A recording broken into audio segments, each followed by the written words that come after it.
অনেক সময় অনেক আলিম, অনেক মুজতাহিদ স্পষ্ট হাদিসের বিপক্ষে বিরুদ্ধে ফতোয়া প্রদান করে থাকেন।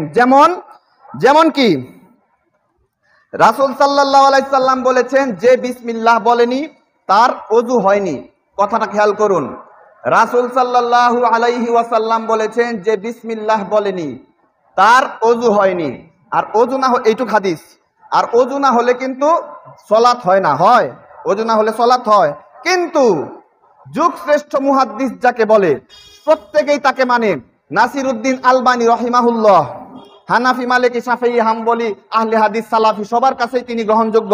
তিনি বলেন ফতোয়া আলবানীর 130 নম্বর পৃষ্ঠায়, বিসমিল্লাহ বলতে ভুলে গেলে ওযু শেষ হলে আর কিছুই করতে হবে না, ইনশাআল্লাহ মহিয়ান রব তা মার্জনা করে দিবেন। মানে কি? মানে যদি কেউ ওযু করার সময় বিসমিল্লাহ বলতে ভুলে যায় এবং ওযু শেষ হয়ে যায়, তাহলে আর কিছুই বলতে হবে না, ইনশাআল্লাহ মহান রব তা মাফ করে দিবেন। বাহ্যিক দৃষ্টিতে এটি সহিহ হাদিসের বিপরীত কথা না, সহিহ হাদিসের বিপরীত না। রাসূল সাল্লাল্লাহু আলাইহি সাল্লাম বললেন যে বিসমিল্লাহ যে বলেনি তার ওযু হয়নি, আর আলবানী বলছেন এই কথা। আবার দেখা যায় ইমাম আবু হানিফা রহিমাহুল্লাহ তিনি বলেছেন, সহিহ হাদিস রয়েছে, রাসূল সাল্লাল্লাহু আলাইহি সাল্লাম রফউল ইয়াদাইন করেছেন, আবার কখনো করেননি। আবার তিনি কাউকে করতে আদেশ দেননি রফউল ইয়াদাইন, তাই না? ইমাম আবু হানিফা রহিমাহুল্লাহ তার যুগের শ্রেষ্ঠ ফকিহ এবং আলিম ছিলেন। এই কথা কি কেউ অস্বীকার করতে পারবে?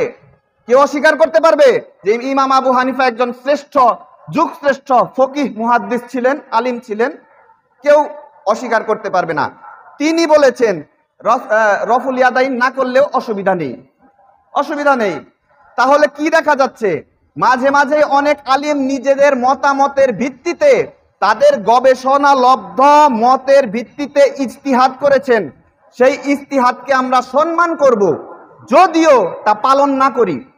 তাকে অসম্মান করা যাবে না।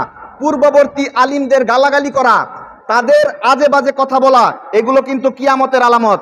সাবধান, সতর্ক হয়ে যেতে হবে।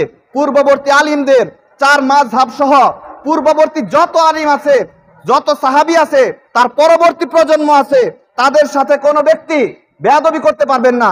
রাসূল সাল্লাল্লাহু আলাইহি সাল্লাম বলেছেন, খায়রুল কুরুনি করনি সুম্মাল্লাযীনা ইয়ালুনাহুম সুম্মাল্লাযীনা ইয়ালুনাহুম, অর্থাৎ সর্বশ্রেষ্ঠ যুগ আমার যুগ, এরপর তার পরের যুগ, এরপর তার পরের যুগ। আল্লাহ